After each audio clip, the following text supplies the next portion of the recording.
France Info. Les législatives en Espagne, vous l'entendiez, presque tous les bulletins dépouillés. Et la surprise, ce soir, les socialistes menés par le chef du gouvernement, Pedro Sánchez, qui ont encore une chance de rester au pouvoir malgré ce que prédisaient les sondages, puisque la droite en tête ne dispose pas de l'avance qui lui était prédite. Bonsoir Juan José Dorado.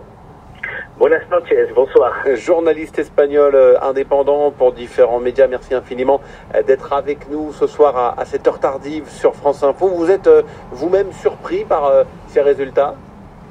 Oui, on est tous surpris puisque tous les sondages, même à 20h, quand les collèges électoraux ont fermé, tous les sondages donnaient quand même une large avance au Parti populaire et les résultats après les scrutins, quand on a déjà fait 95% de les scrutins, montrent effectivement qu'il y a une différence minime entre le Parti populaire et le Parti socialiste. Mais aujourd'hui, du côté espagnol, ça se compte plus entre Parti socialiste ou Parti populaire, il faut compter sur le bloc des droites et le bloc des gauches, et ces deux blocs sont tout à fait coude à coude, et effectivement, vous l'avez signalé, le Parti socialiste pourrait, avec Pedro Sánchez, l'actuel président, pourrait être une mesure de rééditer donc un gouvernement de coalition avec les équivalents de Podemos, de Sumar, qui s'appelle lors des élections, mais aussi avec les indépendantistes catalans et basques, donc des élections surprises pour tout le monde, puisque la débâcle annoncée du Parti socialiste, celle qui s'était produite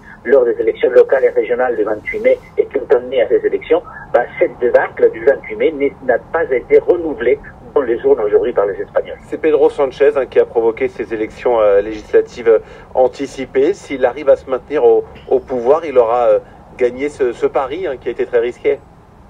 Effectivement, il aura gagné son pari quand il a convoqué les élections le 29 mai au lendemain d'avoir perdu les élections locales et régionales. Tout le monde a dit que c'était du suicide politique, mais apparemment ce n'était pas le cas. Mais c'est vrai qu'il a été aidé, entre guillemets, justement aussi par le Parti populaire qui a établi des accords dans les gouvernements régionaux avec l'extrême droite des Vox, et beaucoup d'Espagnols qui étaient prêts à s'abstenir ou qui étaient prêts à voter Parti populaire ont peut-être eu peur justement de ces accords qui ont commencé à être établis avec l'extrême droite espagnole. Ils ont décidé de renouveler son appui au Parti socialiste, qui gagne même alors qu'il est 2 députés par rapport aux dernières élections législatives. Donc maintenant, c'est aux politiques de trouver une majorité pour être investi président, parce que le fait est que ni M. Feijóo ni M. Sánchez ont aujourd'hui à eux seuls la possibilité d'être investis président. Il va falloir trouver des coalitions, voire aller dans des nouvelles élections. L'Espagne, en 2018, est allée à des nouvelles élections, justement parce qu'on n'avait pas été capable de trouver donc une majorité pour investir un président. Juan José Dorado, le risque de voir le parti d'extrême droite Vox arriver au pouvoir aux côtés de la droite traditionnelle, il existe toujours ce soir? Il existe toujours, beaucoup moins qu'il y a quelques heures, tout simplement parce que l'addition de Vox, le Parti populaire, n'arrive pas aux 176 députés qui est la majorité absolue du côté de l'Espagne, mais le risque est aussi que Pedro Sánchez n'arrive pas à le faire puisqu'il aurait besoin des votes de tous les indépendantistes catalans et basques, et on sait que les indépendantistes de M. Puigdemont, qui se trouvent en Belgique, ont annoncé qu'ils n'étaient pas prêts à soutenir Pedro Sánchez.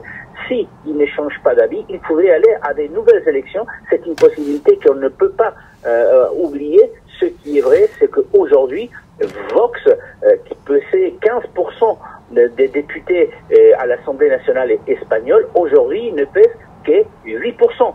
Donc l'extrême droite en Espagne est avancée au niveau local et au niveau régional, mais au niveau national, elle a divisé par 2 le nombre de députés dont elle disposait du côté du Parlement espagnol. On a beaucoup parlé avant du vote de ce dimanche de la radicalisation de la vie politique espagnole. Elle est moins visible finalement ce soir qu'attendue. Elle est moins visible qu'attendue. C'est vrai qu'elle a été, depuis l'arrivée au pouvoir de M. Sánchez, c'était une motion de censure qui l'a amené au pouvoir, et puis il y a eu des élections qui ont renouvelé justement en 2019 le fait qu'il soit au pouvoir. Et cette radicalité de Pedro Sánchez est une réalité. Il gouvernait en coalition avec Podemos, qui est l'équivalent entre guillemets de la NUPES en France, Et donc, il est allé vers l'extrême gauche, ce qui a même à l'intérieur de son propre parti, ceux qui se déclarent social-démocrates, qui avaient du mal à accepter cette radicalité des gauches du parti socialiste. Mais le fait est qu'effectivement, les Espagnols ont décidé de renouveler au moins la confiance à Pedro Sánchez, puisqu'il refait le même résultat qu'en 2019, et quand vous êtes au gouvernement et vous ne perdez pas des députés, vous en gagnez même deux, on ne peut pas non plus parler de débâcle électoral, d'autant plus qu'effectivement, il y a toujours cette possibilité de renouveler une coalition pour continuer à gouverner l'Espagne. Voilà, socialiste et parti populaire au coude à coude ce soir. Merci Juan José Dorado, journaliste indépendant pour plusieurs médias.